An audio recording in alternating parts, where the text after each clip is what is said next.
drugs are pretty bad around here. I only know of like a few legitimate people that don't actually have homes and they like sleep on the streets.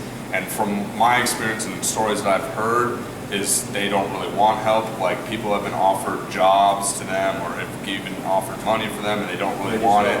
I don't know if it's a pride thing or it's just something that they just don't. They just happy with how they are. I'm not really sure. Is it a choice? Right. Because so many people, mainly your veterans, are too proud to go for help, or they wouldn't be seen inside. Right. The welfare department. Generation has chosen, that's their job for life. They don't know anything was other welfare. than that. No, right. And I do believe that's a choice. Yeah, I mean, nobody has the gumption to say, well, I want to better myself. It affects a lot if there's no resources, especially if you have mental illness. It's the hardest to get on your feet because a lot of people think that you're a drug addict or you're no good. But thanks to the resource and the help of God that I got resources and I'm on my foot. I got help with myself and my daughter, and I'm working up. I'm disabled. Right. And it affects a lot of people. The past 7 months I've been living at a motel with my daughter, and there was days that I didn't eat because thanks to the resource they have now, like the JCO and. So they have food, but at the beginning it was hard because there was no resource, and like I said, they had a label on you.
We provide emergency food support for anybody in Clinton County that needs it.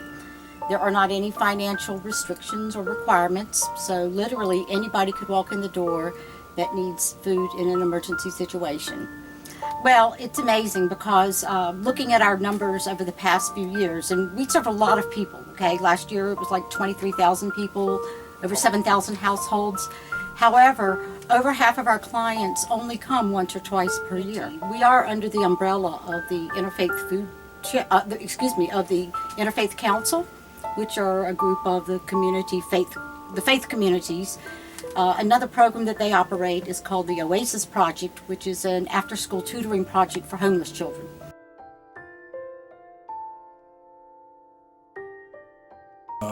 Basically what a community action agency is, in just about every county in the nation, there's an agency that's funded through primarily the Community Services Block Grant. And what that allows us to do is to act as an umbrella organization that houses lots of different programs, primarily designed to work with low-income working families, people who are currently in poverty, and senior citizens. I'll talk about some of the programs that we operate. Number one, we operate a community outreach program. Within our community outreach program, and we're actually a two-county agency. We serve both Clinton and Franklin counties. Within our community outreach program, we provide emergency assistance to a family that might be facing an eviction or an electrical shut-off notice, or maybe out of fuel.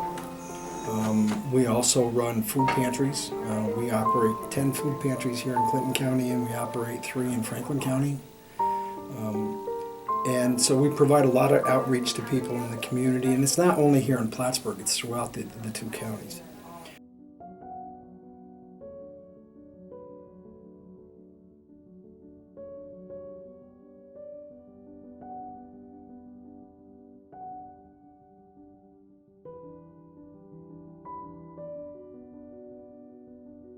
It's an issue everywhere. Rural communities, it's a little bit more hidden than in more urban areas because it's a little bit more dispersed. But you don't need to go very far to see a lot of very low-income people just barely struggling to get by. You see a small homeless population even within our urban area. Mostly the denominations, the churches, the food banks try to take care of them. Cities as small as ours really don't have the resources to provide for shelters and that sort of things. We really rely on the community to a great degree as well.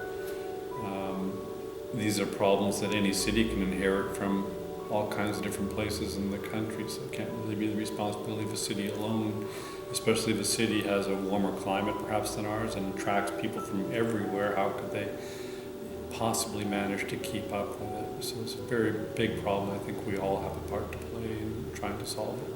Well, certainly is more beautiful than many areas, has all kinds of great amenities, has a history that goes back centuries and centuries, but it also shares a lot of the same problems in rural areas. The opioid epidemic, which breaks apart families and leaves people often homeless and destitute, is just as big a problem here as in many other small cities of our size.